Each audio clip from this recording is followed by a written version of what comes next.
What you see before you is the vintage toy Freedom Secret Stash.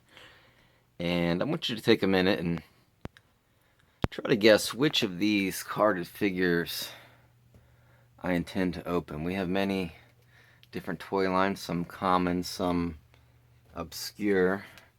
We have some foreign figures, some more foreign figures. And you might notice we have a double here. So today, I'm going to open this guy, He-Man. New Adventures of He-Man. Hydron. You can see I have one up there.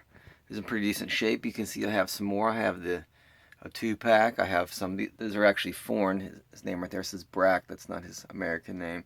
English name right there, Weaponstronic. That's not his name. Optic, who's obviously like the coolest one. I think I might have another one somewhere. You can see him kind of running out of room here. But today I'm going to open Hydron.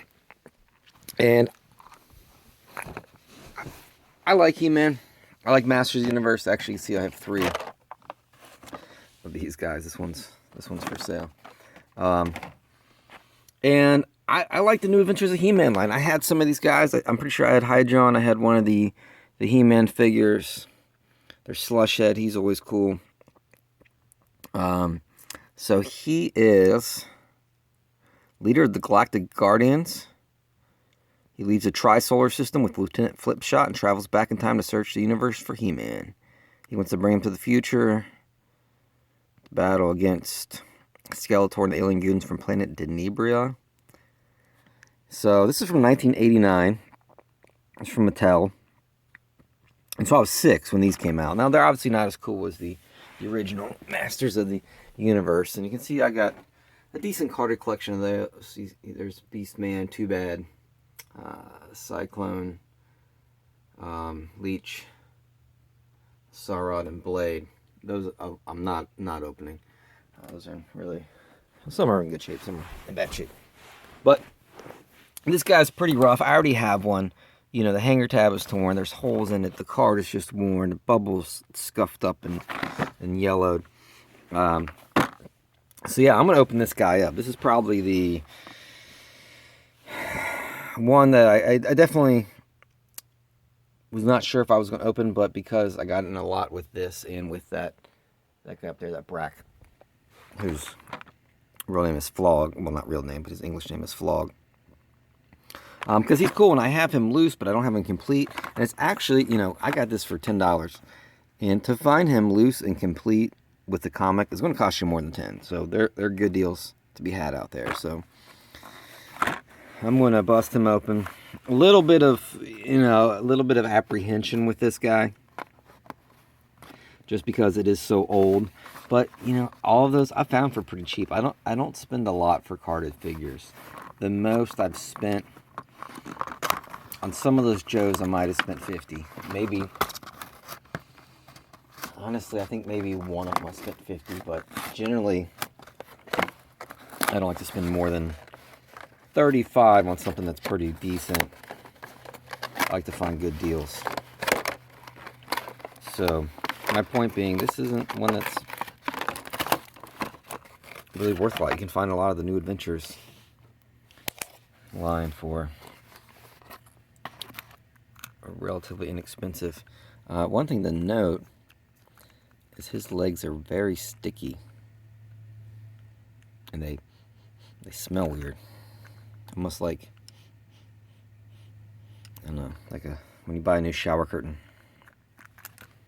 So let's check out his comic. Now that's kind of interesting that they make the comic blend in with the card, but then you flip it over and it's got the cover art, whereas the original Masters of the Universe line, you can clearly see the cover of the comic in the packaging.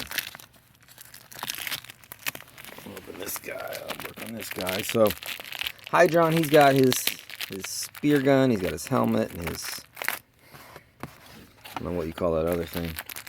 A helmet, a backpack, and a Triton spear gun. So I guess they didn't give me kind of fancy names there, but here's the battle for the crystal. You see Optic in there, and Optic's the coolest. I mean, out of all these, he is pretty cool. The art in this isn't great. I'm sure the storytelling isn't too fantastic either. I don't know if Hydron's in this one. Is that him right there with this thing? No, it doesn't look like him. There's Optic. Yeah, I just a bit of a man crush on Optic. I mean, it's a big eyeball and it twirls around. How can you not love that, right? So here's some more, and this only shows, that's like kind of the first wave, because there were obviously more. I showed you some up there. So his arms, when he twists his waist, his arms swinging the battle action. His battle action isn't working too great.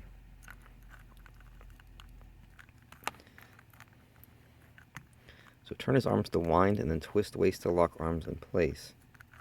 Oh, okay, I see. It's kind of stupid. Anyway, but yeah, like I mentioned, you know, you can find him loose a lot for a couple bucks. It's not really an expensive figure, but to find him complete is hard. I have a decent collection of the New Adventures. I have actually almost all of the regular Masters of the Universe figures, but I'm missing two. How does this go on?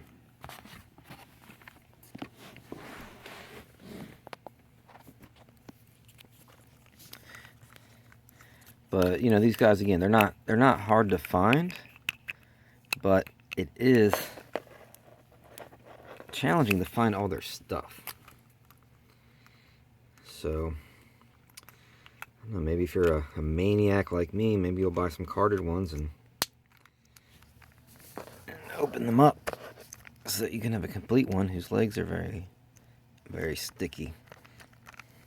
Let's see this gun here. This is pretty cool. Kind of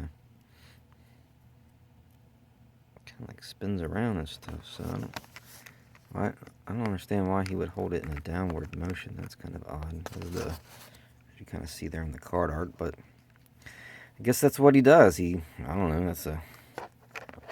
I'm not a futuristic weapons expert, so you know, this is cool. I think he's probably my second favorite. There's another Hydron that's very hard to find. I forget his actual name. You know, where what kind of version he is, but there are a few in this line that are pretty tough to find. So this is the New Adventures of He-Man. It's actually just called He-Man. Kind of throw the New Adventures in there, I guess, to kind of differentiate it from Masters of the Universe. Anyway, this is the He-Man Hydron from Mattel, 1989. And he's a cool guy. He's going to go now and find He-Man and bring him back to the future, and they're going to fight Skeletor and the alien goons from planet Denebria. So thanks for watching, and watch out for those alien goons.